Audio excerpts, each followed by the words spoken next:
Afternoon. So I am Nikhil. I'm renal reg at RBH, and I'm going to briefly talk about CKD, its clinical implications, and how FY2s can benefit from this knowledge base in their day-to-day life.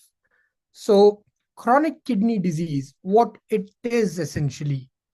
So CKD is defined as progressive and irreversible loss of kidney function, which has been persistent and been existing for greater than 3 months, greater than equal to 3 months. The EGFR, as per the definition, should be less than 60 mils per minute of the body surface area, and that would be defined as a CKD. The buzzwords over here are irreversible loss of kidney function. So anything which is reversible tends not to be CKD. If you do biopsy a kidney which is having a chronic kidney disease, what you are going to see is a lot of fibrous tissue and a lot of scarring, and you won't find too much of a viable tissue with which you can work towards treatment. So it is scarred damaged kidney in a nutshell. Now, what are the etiology and pathophysiologic mechanisms? The most common cause worldwide and in UK indeed is diabetes mellitus. It's single most common cause, accounting for about 20 to 30% of CKD cases. The other cause is hypertension. It can lead to CKD, as well as CKD often manifest as hypertension, because hemodynamic impairment is significant with CKD and it could lead to hypertension. The other significant causes are glomerulonephritis, hereditary causes like polycystic kidney disease, chronic infections, obstructions, chronic use of NSAIDs, nephrotoxic meds, vesicoureteral reflux. Those sort of things can also lead to CKD. Now, how does CKD progress? So as I spoke earlier, CKD in essence is EGFR, which is less than 60 and which has been there for greater than or equal to 3 months. So initially what happens is there is a progressive nephron loss, but it is also accompanied with compensatory hyperfiltration of the remainder nephrons. So in very, very early stages of CKD, you might actually not notice a drop in EGFR. What you might see, in fact, is a EGFR which is higher than normal.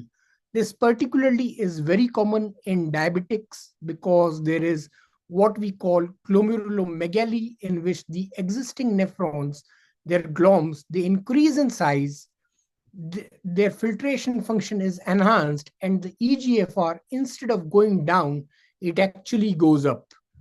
And nonetheless, these changes tend to be temporary. If the insult continues, then the hyperfiltration consequently changes to glomerular sclerosis and fibrosis. And that would eventually lead to drop in EGFR below 60, how we define a CKD. Now, how do we identify CKD? I mean, these are broad diagnostic tests in which we talk about serum creatinine, EGFR, urine examination, not in everyone. You can see in a subset of population of CKD, proteinuria, albuminuria, sometimes microscopic hematuria as well. But this is the gold standard, ultrasound. So ultrasound, if it shows small echogenic atrophic kidneys, we define that as a CKD. Sometimes, if we are not very certain if it is an AKI or a CKD, then we embark on to do a renal biopsy. And if we did a renal biopsy, it will show a lot of fibrosis and scar tissue. Renal biopsy, nonetheless, is a very sophisticated interventional procedure and has its fair share of complications, so not done very routinely. So if you have a patient, say you have a patient on your wards whose creatinine is say 300 and you don't know that patient, and they have been referred to renal, and you're wondering what is the cause of these kidney functions decline and what is happening, and the most realistic test that we should do in first instance is ultrasound of the kidneys.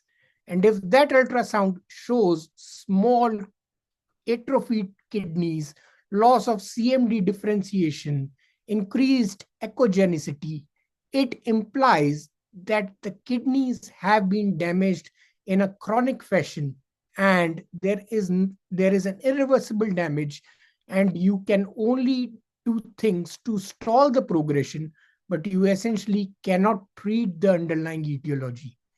Whereas if you did an ultrasound in which it says that the kidneys are normal size, which is about 9 to 11 centimeter, there is no cortical scarring or there is no atrophy, then it would implicate that the kidneys are actually viable.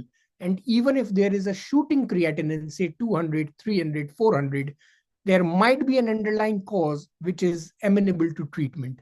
So it is very important to differentiate whether this is a reversible pathology or an irreversible pathology, and to what extent the kidneys have been damaged already.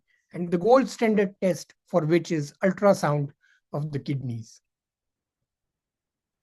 Now, renal impairment, there are 5 stages which have been defined by KDIGO, and those stages are in terms of EGFR greater than equal to 90, that is stage 1, and subsequently 2, 3, 4, 5, with EGFR falling between 60 to 90, 30 to 60, 50 to 30, and less than 15.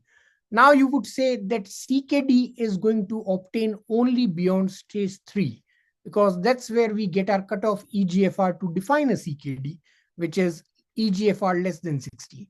Stage 1, stage 2 essentially is defined as a normal renal function, provided there is no protein loss or blood loss in the urine. So if they are having massive albuminuria, or if there is hematuria, microscopic hematuria, you would define that as a renal impairment, even though their EGFR is 90 to 60. Stage 3 onwards is when we define it as a CKD, and EGFR, which is less than 15, is defined as end-stage renal disease.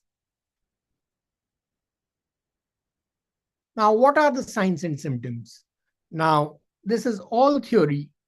In reality, most patients with CKD are asymptomatic. You would not be having patients presenting with symptoms. I mean, in renal wards, if we have patients who work full-time, asymptomatic, and they have no symptoms whatsoever, even if the EGFR has plummeted down to 8 or 10 or something. So realistically speaking, patients manifest with clinical symptoms at least when the EGFR is starting to fall below 15. Most patients, even with end-stage renal disease, that is with an EGFR of less than 15, still continue to be asymptomatic. And they tend to manifest clinical symptoms when the EGFR is dropping below 10, 9, 8, and those sort of numbers. Honestly speaking, in single digits. And there also there is a wide range. Many patients are not symptomatic even with EGFR of 4, and majority of them, they start to manifest some symptoms when the EGFR is about 8 or 9 in that zone.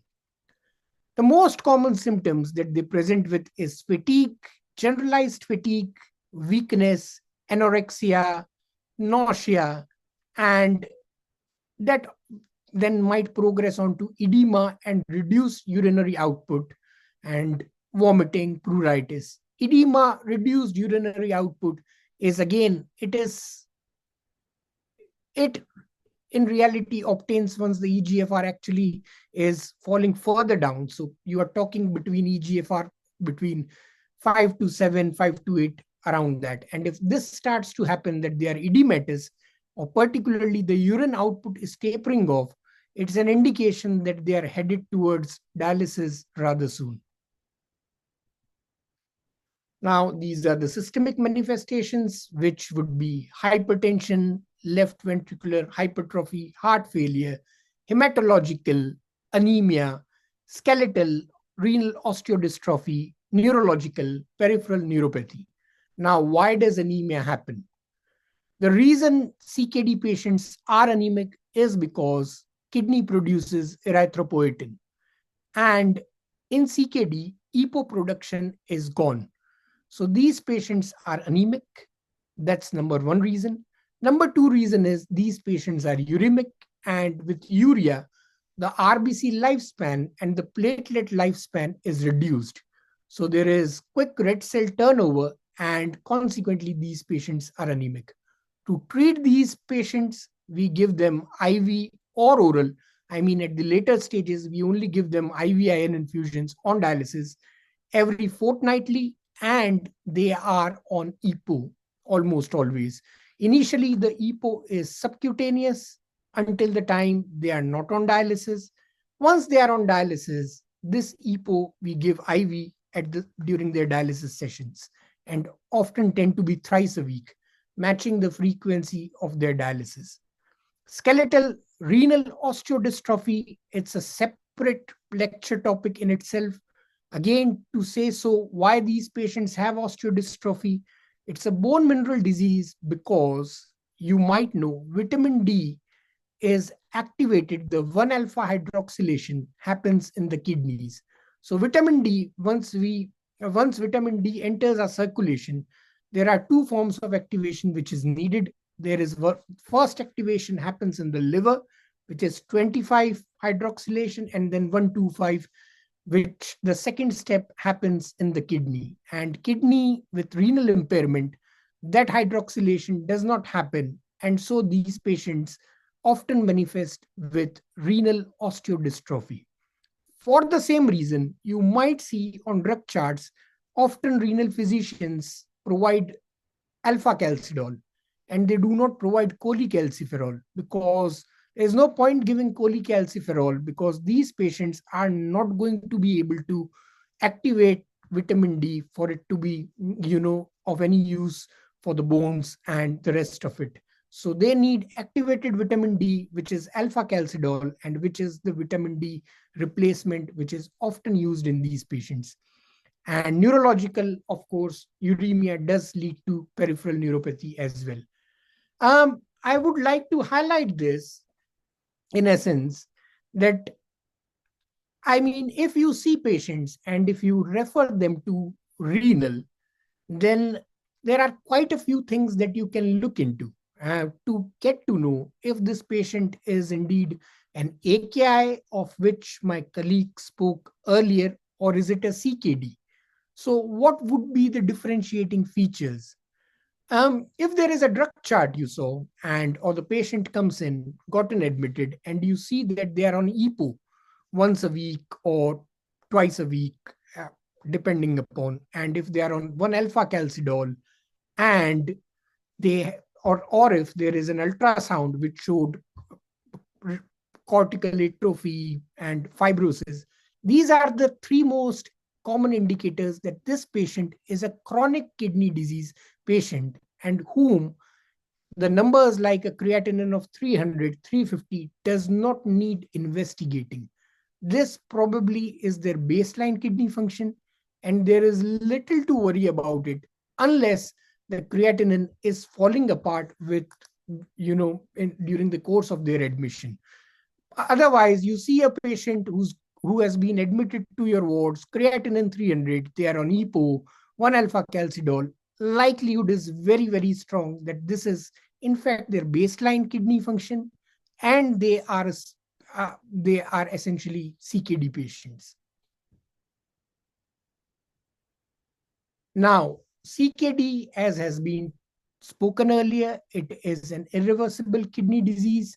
So you cannot treat the etiology and you cannot reverse CKD.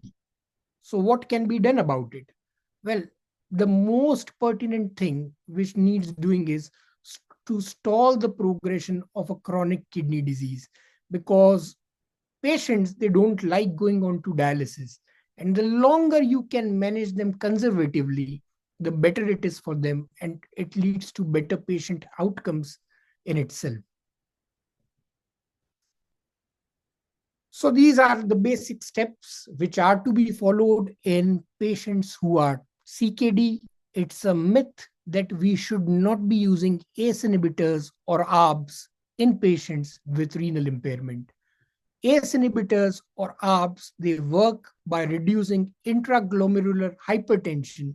They are also antiproteinuric. Both these effects lead to, you know, they prevent renal functions from falling apart.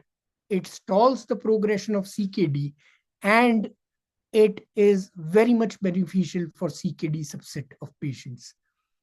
Then goes without saying, if they're diabetics, the glycemic control needs to be optimized. It has been spoken earlier. There was this myth again that they should have protein restriction because protein leads to more urea formation, and these patients are uremic, and so it might adversely affect them. It's absolutely false. These patients should have normal protein intake because CKD, and in fact, patients who are on dialysis as well, it is a catabolic state, and nutrition is paramount importance, and they should have normal protein intake, no restriction whatsoever. They should be avoiding nephrotoxic drugs, and please don't put ACE inhibitors in that category. It is not a nephrotoxic. When we talk of nephrotoxic drugs, that includes ibuprofen, or if the EGFR is severely impaired, then maybe gentamicin is something that we should look not to prescribe, and along those lines. Now the management that I already spoke about, and in this would mirror a patient of CKD if they are on these treatments already. Anemia, you treat with erythropoietin and iron therapy. Mineral bone disease, we give alpha calcidol, which is activated form of vitamin D, and they are given phosphate binders. Phosphate binders are given because phosphate in particularly tends to get accumulated in CKD patients.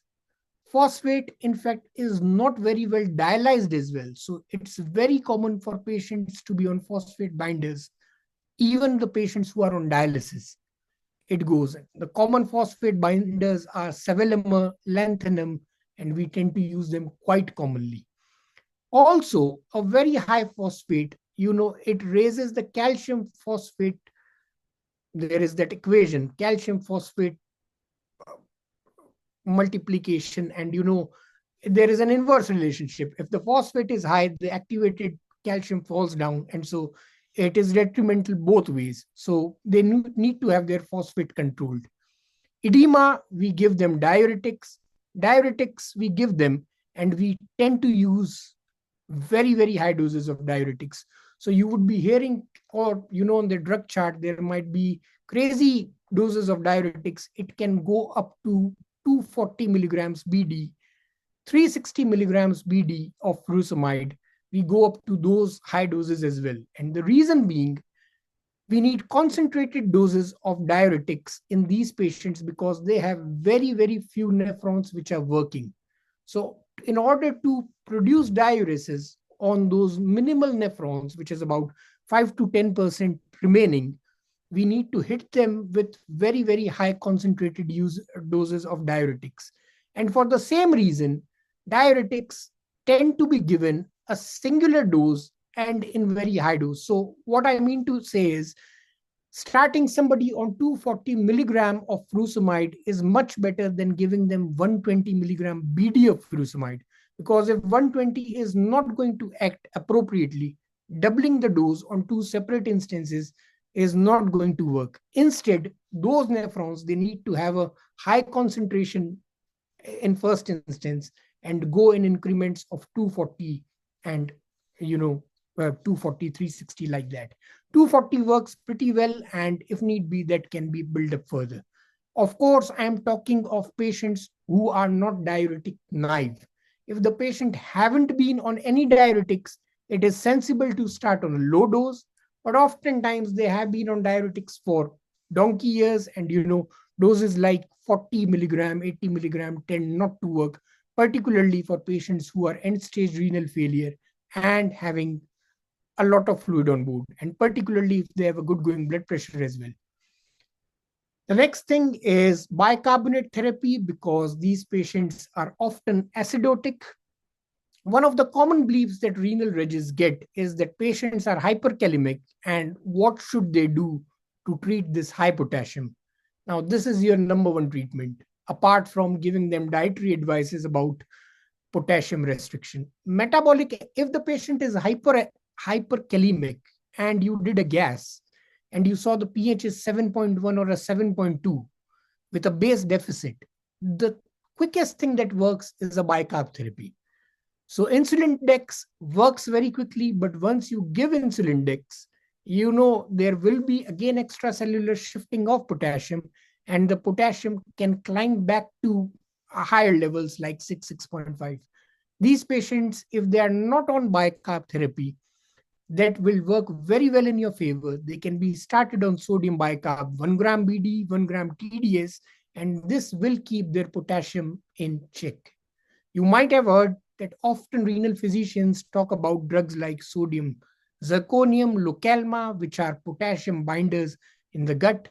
They all pale out in comparison to bicarbonate therapy, particularly if the bicarbonate levels are low. Because if you give them bicarbonate, the potassium keeps in check, it goes intracellular, and the entire homeostasis works much better. Now, talking about renal replacement therapy. So, renal replacement therapy is essentially provided in three forms. There is this hemodialysis, then there is peritoneal dialysis, and then there is renal transplantation, which is the definitive treatment. Now, of the three options, renal transplant, hands down, is the best treatment measure that you can take for a patient whose kidneys have given up altogether. It's better for the patient and it's better for the renal team and the dialysis units as well. In what way it is better? Renal transplant frees the patients from, having to attend hospitals or thrice weekly dialysis sessions. Of course, they get a new kidney and, they can lead a normal life. That's quite obvious. But the other bit of it also is, worth noticing here. Dialysis, indeed, hemodialysis is a very costly procedure. Hemodialysis, what it entails is thrice weekly dialysis sessions. There are dedicated machines, purifiers, blood products. There is an access which the patients need. The access is often having complications. There are lines which can get infected. There are fistulas which can get clotted.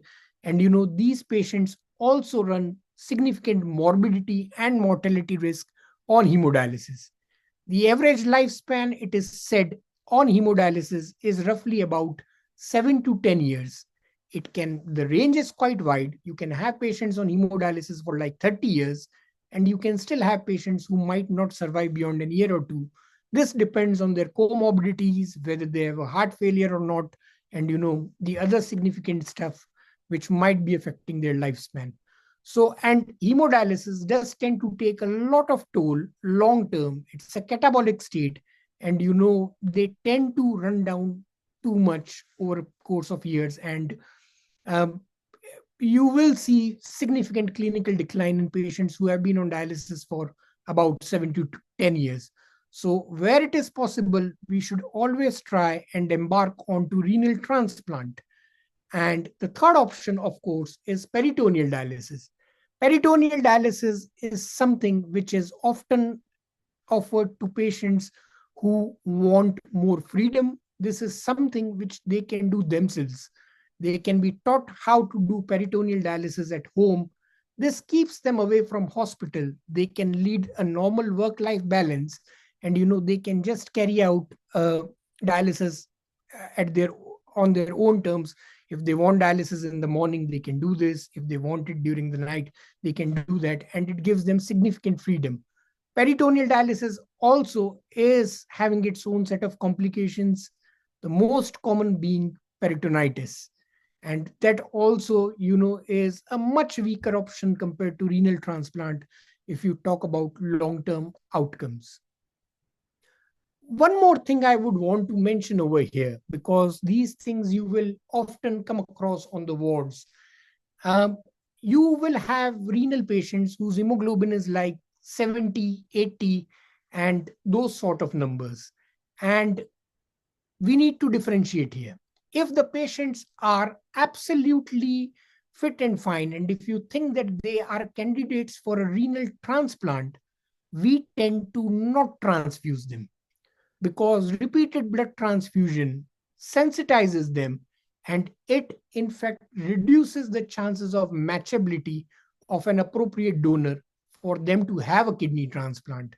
So what we tend to do is we just tend to bump up the doses of EPO and try to manage their anemia that way rather than giving them routine blood transfusions. I mean, if they're bleeding, if they have a massive GI bleed, or if they have cardiovascular manifestations like they have angina or a heart attack, then of course, if there is a type 2 MI, you have to transfuse them. The risk benefit ratio has always to be taken into account. But if they are stable and if there are no implications of anemia, they are not unwell with anemia, then we tend to treat them with EPO and iron patients who are renal transplant candidates. There might be other subset of patients who are not transplant candidates. I mean, they are not fit for a surgery. And in them, we just tend to focus on quality of life, and they can have blood transfusions to top them up and, for the generalized well-being. Talking about blood transfusions very quickly, the target hemoglobin tends to be between 100 110. Between 100 to 110, we do not go above 110 because this leads to increased incidences of strokes, embolic events. So patients, in theory, if their hemoglobin is maintaining around 100, 105, that's pretty much acceptable to renal physicians, and we tend not to improve those levels further, and we tend to cut back on EPO if we have achieved those sort of numbers.